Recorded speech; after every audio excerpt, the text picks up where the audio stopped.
Good evening, guys. Welcome to our channel. Today we are going to start the coordination and essence of management. Okay, so we are going to हम लोग ने last class में मैंने आपको कल एक function ही करवाए थे क्लियर सिर्फ। तो आज ये जो चैप्टर है क्लियर कर देंगे, ख़त्म कर देंगे coordination, the essence and essence of man. Coordination से आप लोग क्या समझते हो? हम कोऑर्डिनेशन होना कि ये कोऑर्डिनेट होना बहुत ज़रूरी है। You have to perform 5 interrelated function in the process, right. हम लोग एक डिफरेंट इंटरलिंक्ड रखते हैं, कोऑर्डिनेट बनाकर रखते हैं कि हमारे एक अचीव कैसे करना है। कोऑर्डिनेशन में हमारा काम बहुत ही ईजी वे में हो जाता है। एक ऐसा फोर्स है जो बाइंड करता है, सबको इकट्ठा करता है, all the other function of the management. जितने भी फंक्शन है उसको बाइंड कर मतलब planning, organising, staffing, directing, controlling, सबको बांध कर उनको क्या करता है, ये बनाता है कोऑर्डिनेशन। क्लियर है?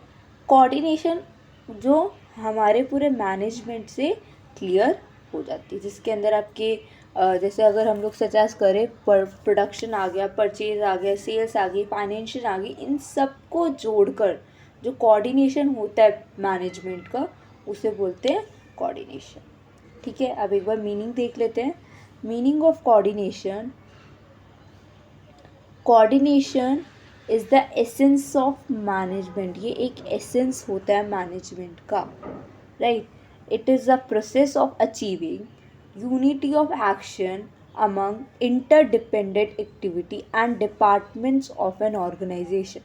ये बता रहा है एक ऐसा प्रोसेस है जहाँ पे यूनिटी जो है, यूनिटी ऑफ एक्शन जो है, वहाँ पे वो लोग अचीव करने जाते हैं, अचीव करेंगे। अब हम इंटरडिपेंडेंट की तरह वो अपना एक एक्टिविटीज़ और departments of an organisation, interdependent activities जो होती है, इंटरडिपेंडेंट जो किसी पे डिपेंड ना होकर वो अपना काम खुद करते हैं, वो बताते हैं कि हाँ हम लोग एक सिंक्रोनाइजेशन में, मतलब एक सेम टाइम पर आप अपना काम कंप्लीट करोगे और एक सेम आपका मूवमेंट भी, मूव जो कर रहे हो एक ही टाइम पे होना चाहिए, एक ही डायरेक्शन में होना चाहिए, एक ही सही प्लेस पे होना चाहिए।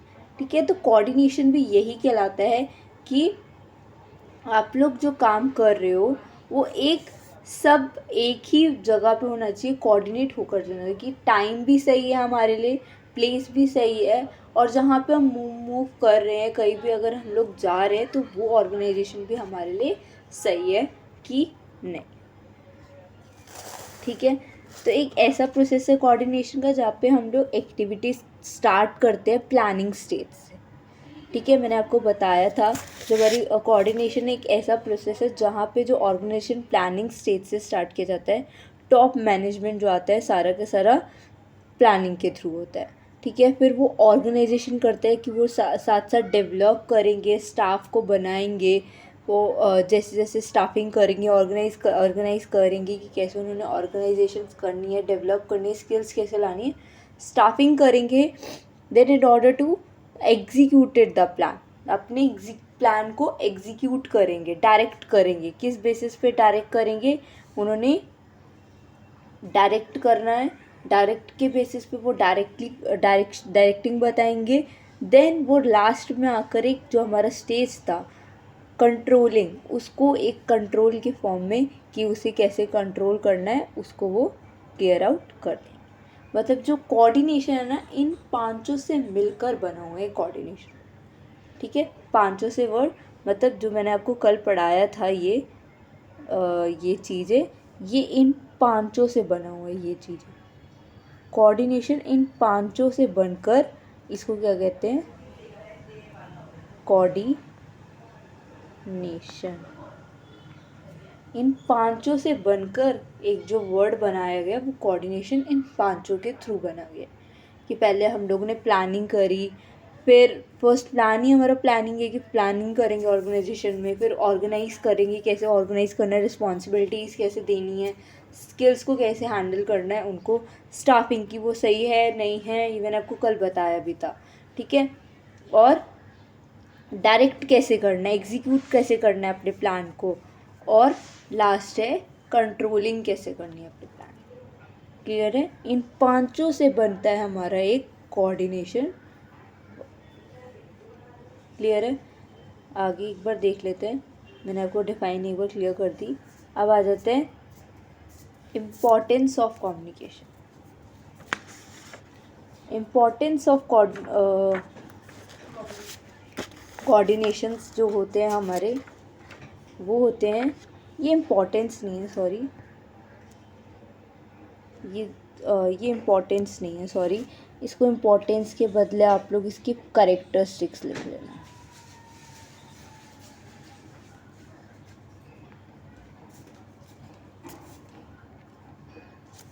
कैरेक्टरिस्टिक्स है कोऑर्डिनेशन। ठीक है, तो पहला है कोऑर्डिनेशन इंटीग्रेट्स एफर्ट्स। ये क्या करता है, एफर्ट्स कैसे लगाता है? पहला है coordination integrates efforts. Coordination unify यूनिलरिटी और diverse interest into purposeful work activity. जो पर्पस होता है वर्क का, उसके बेसिस पे वो इंटीग्रेट करता है कि उसको डाइवर्स कैसे करना है, उसमें इंटरेस्ट कैसे लेकर आना है, उसके ऊपर वो कैसे काम करेगा, उसका पर्पस क्या होगा उस वर्क के रिलेटेड, तो वो इंटीग्रेट कैसे करेगा। एक कॉमन फोकस है, ग्रुप एफर्ट्स करेगा, परफॉर्मेंस अच्छे से करेगा, प्लान अच्छे से करेगा, शेड्यूल अच्छे से बनाएगा, तो वो इंटीग्रेट कर पाएगा कोऑर्डिनेशन में। ठीक है, जब तक एफर्ट्स कैसे लाएगा, एफर्ट्स तभी लगेंगे जब हम लोग एक अच्छे से ग्रुप एक्टिविटी में प्लानिंग अच्छे से कर रहे होंगे और प्लान अच्छे से कर रहे होंगे और शेड्यूल अच्छे से कर रहे होंगे। क्लियर है? प्लान और शेड्यूल होना परफॉर्मेंस पे बहुत ज़रूरी। ओके, नेक्स्ट है it ensure unity of action. Unity of action बहुत ज़रूरी है। जब तक आप सबके बीच में यूनिटी नहीं है तो आप काम नहीं कर पाओगे। जब तक यूनिटी बन जाएगी, अगर एक ग्रुप में काम कर रहे हो तो यूनिटी होना बहुत ज़रूरी है। ओके, तो यूनिटी ही नहीं है यहाँ पे। अगर एक पर्सन है, अगर मैं मानूँ ए पर्सन है, ठीक है, उसने एक टीम बनाई है अपनी कुछ 4-5 लोगों की, तो इधर काम इसका हो गया, इसका हो गया, ये हो गया, ये हो गया, तो काम जो कर रहा है वो कैसे कर रहा है। ठीक है, मैं आपको इधर एग्जांपल देती हूँ एक बार। इसमें देखो, अगर एक ए है, ठीक है, उसने टीम बनाई। अब जो टीम बनाते हैं, इधर एक हो गया अमित, हो गया बैनी, हो गया, ठीक है, कोई भी नाम ले लो, विद्या हो गई, विकास। ठीक है, ये है जो इसने ए ने टीम बनाई, ए टीम है ये।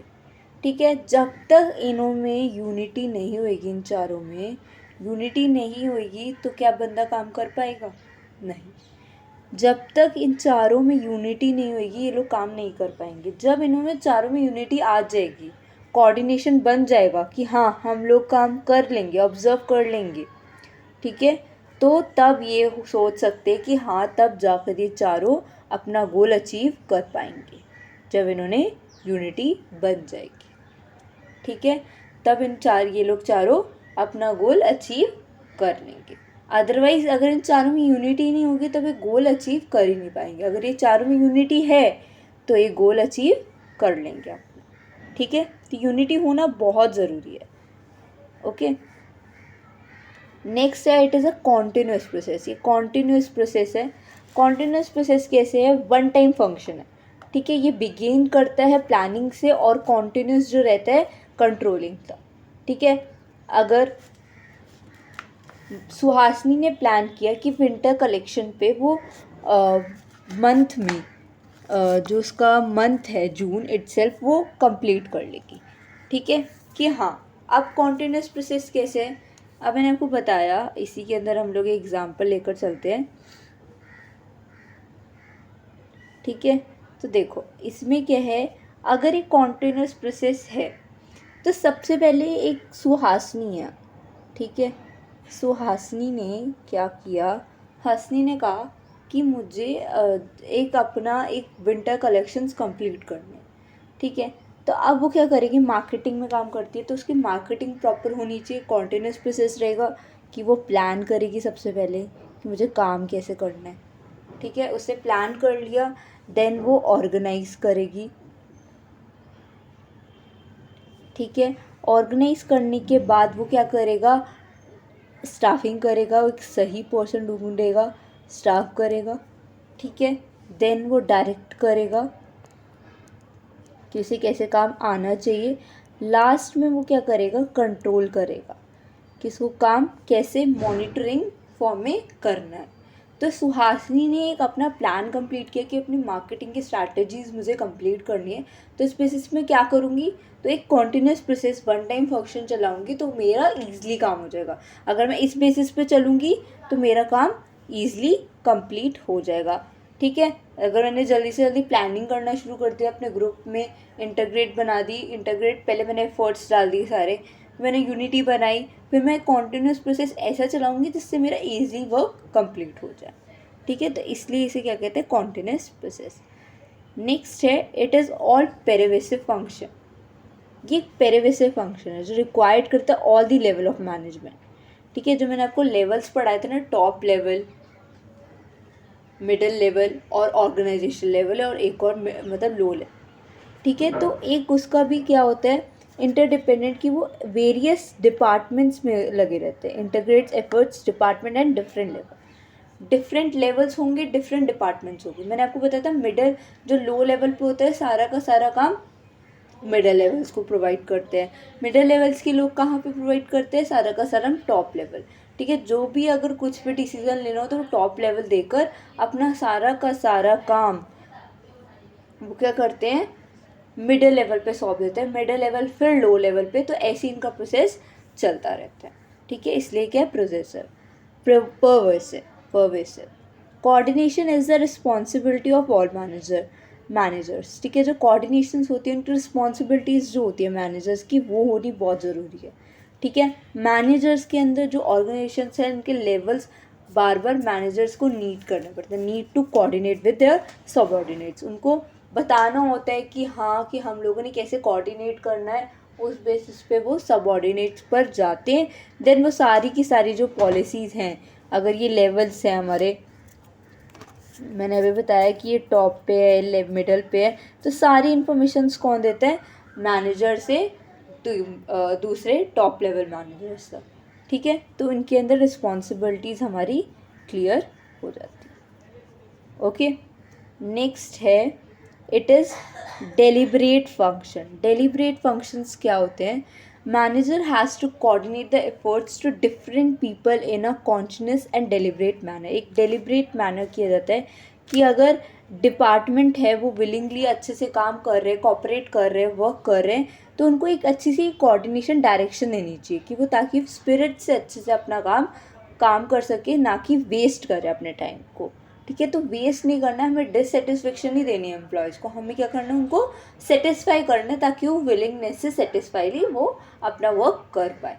ये नहीं कि अगर आप किसी को कुछ कह रहे हो कि वो काम नहीं कर रहा है, कुछ कर रहा है, तो उसको डिससेटिस्फाई मत करो, उसको डिससेटिस्फेक्शन मत करो। एम्प्लॉयज़ ऐसे काम नहीं करते हैं, उनको ईजीली वर्क करवाओगे तो अच्छे से खुश होकर काम करेंगे, अदरवाइज़ वो नहीं करेंगे, अदरवाइज़ वो डिससेटिस्फाई ही होंगे, वो काम ही नहीं कर पाएंगे, ठीक है। नेक्स्ट है हमारे इम्पोर्टेंस ऑफ कोऑर्डिनेशन। 3 तरह के इम्पोर्टेंस ही है, ठीक है। तो पहला है growth in size. Growth in size में जो होता है, ऑर्गेनाइजेशन बड़ा होता है साइज, नंबर ऑफ पीपल बढ़ जाएंगे, जैसे जैसे हमारा अगर कोऑर्डिनेशन यही होता है, अगर हमारा ऑर्गेनाइजेशन बढ़ता रहता है तो उसके बेसिस पे हमारे एम्प्लॉयज़ भी बढ़ते हैं, ग्रोथ इन साइज़ भी, कंपनीज़ भी बड़ी बड़ी हो जाती हैं, राइट। एफर्ट्स लगते हैं, उस बेसिस पे हमारा काम अपने आप शुरू हो जाता है। तो यही है कि ग्रोथ इन साइज़ भी होना चाहिए ताकि वो लोग अपना गोल भी अचीव कर ले ईज़िली, इंडिविजुअली और ऑर्गेनाइजेशन के थ्रू, जो कोऑर्डिनेशंस बनाए उसके थ्रू भी वो अपना ग्रोथ कर ले, ठीक है। तो ये ग्रोथ इन साइज होना बहुत ज़रूरी है। It means an organisation grow in size, the number of people employed by the organization also increases. At time it may become difficult to integrate their efforts होने चाहिए, एक्टिविटीज़ होनी चाहिए, जितने भी आपको वर्क बैकग्राउंड है, प्रोसेस जो दे रहे हो आप, रिलेशनशिप जो हैं वो कॉमन होने चाहिए। ये नहीं कि आप अपना काम अपने उसके अकॉर्डिंगली रखो कि आप एम्प्लॉय हो तो एम्प्लॉयज़ के बेसिस पे आपने कैसे करना है, ठीक है। नेक्स्ट है फंक्शनल डिफरेंशिएशन। फंक्शनल डिफरेंशिएशन क्या बताता है, जो भी अलग अलग डिपार्टमेंट्स होते हैं, डिविजन्स होते हैं, सेक्शंस होते हैं, वो क्या बताते हैं, separate department of financial, production, marketing, HR, तो ये सारे उनका खुद ऑब्जेक्टिव होता है, ओन स्टाइल होता है, अपना काम करने का तरीका पता होता है, वर्क एक्सपीरियंस होता है उनको। तो मार्केटिंग डिपार्टमेंट्स पे आप ऑब्जेक्टिव ले लो कि उनको 10% ऑफरिंग करना है डिस्काउंट में, ठीक है। एचआर में उनको परफॉर्मिंग करना है, उनको एम्प्लॉयज़ को लेकर आना है, आइसोलेट जो भी करना है डिपार्टमेंट्स में, ठीक है।